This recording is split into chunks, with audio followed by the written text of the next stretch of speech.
With all that's different at this year's Masters, a few constants remain. One of them, the Masters on CBS, is currently celebrating its 65th year of green jacket goodness at Augusta National. Here's a look back at the history of sports television's quirkiest show.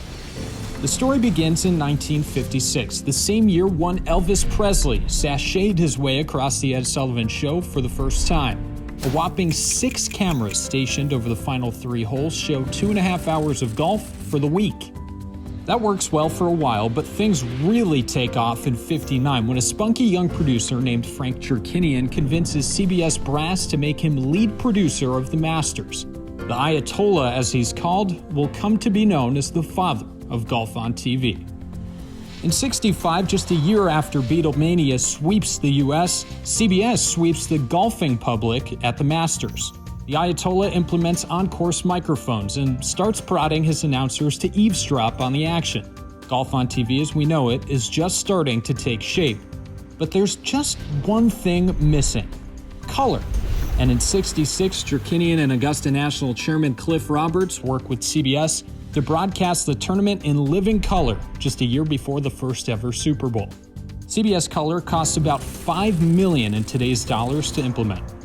But what looks good should also sound good, and in '82, CBS's encore performance to Dwight Clark's The Catch comes at the Masters, with the nap-inducing theme song Augusta by Dave Loggins.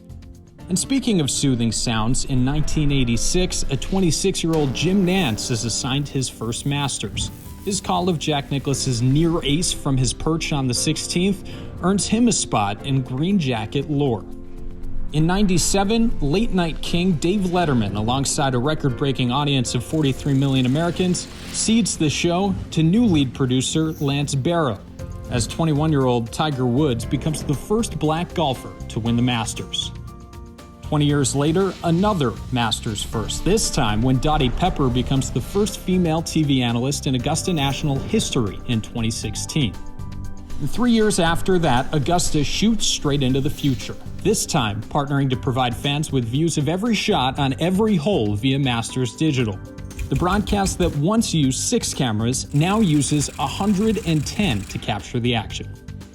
Which brings us to today, 65 years later, another Masters milestone, the first November Invitational and the last for Lance Barrow. But even if the faces and the dates are changed, the nostalgia remains just the same, a tradition truly unlike any other.